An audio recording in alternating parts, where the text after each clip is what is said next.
Onus गिरना सियासतदान पे ही है।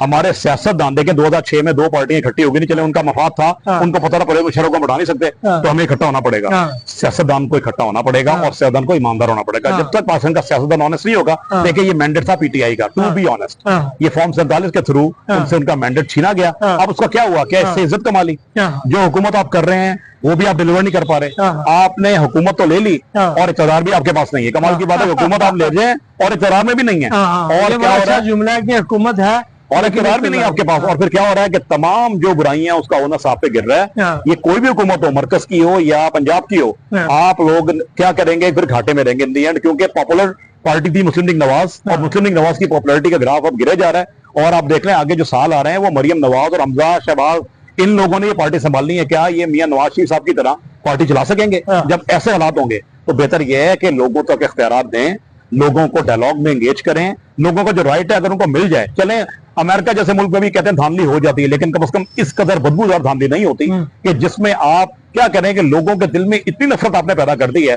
आपकी जरा सी मिस्टेक भी होगी वो लोगों को गुनाह कबीरा लगेगा, क्योंकि वो कहेंगे कि हमने तो आपको वोट दिया नहीं था। एक तो ऑब्जर्वर्सी बैठे हुए हैं और सारी जिम्मेदारी भी आपकी है। एक दूसरा महंगाई देखें किस सतह पे, सर मैं कहता हूँ बिजली के बिलों को देखें। सर आप ये देखें, ये जो अभी धरने वगैरह हो रहे हैं, लेकिन मैं हैरान इस बात करता हूँ कि असल इशू की तरफ ध्यान, असल इशू क्या है मुल्क का? पहले अभी आईपीपी चला, आईपीपी एक इशू था कि जनाब आईपीपी में कौन कौन मैन्युफैक्चरिंग है, गंदम का बोरान एक इशू था, बिजली का बोरान एक इशू था, महंगाई सबसे बड़ा इशू है।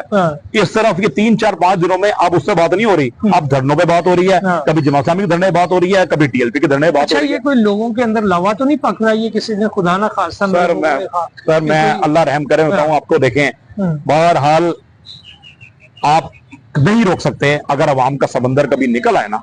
देखें जेर जमीन लावा बड़ा खतरनाक होता है, क्योंकि उसके बाद जब वो निकलता है तो बचता कोई नहीं, और जो हाथ आता है ना, क्योंकि फिर कोई हत्ते चढ़ जाता है। हो सकता है कुछ लोग जो बुलंदी में बैठे हुए हैं वो हत्ते ना चढ़े, लेकिन उन्हीं के नुमाइंदा जो नीचे होते हैं उनको ये होना सहना पड़ता है। आपने देखा होगा कि जलसे जुलूसों में एक सियासी जमात का निकलना मुश्किल हो गया था इलेक्शनों में, कोई डंडे मारता था, कोई जूते मारता था, तशद्दुद शुरू हो गया था।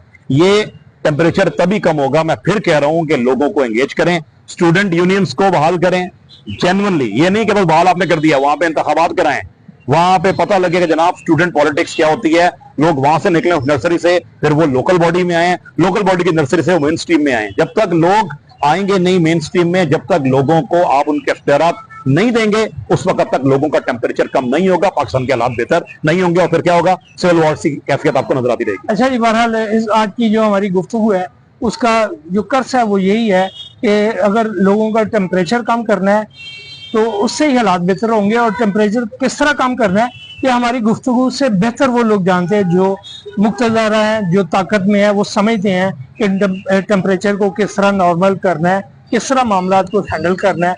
लेकिन शायद उनकी भी कोई मजबूरियां होगी जो इस वक्त हुकूमत में, लेकिन इक़्तिदार में नहीं है। हाँ तो इसके साथ हमें इजाजत दीजिए, अगले किसी और बेहतर इशू के साथ आपकी खिदमत में हाजिर होंगे। अल्लाह हाफ़िज़।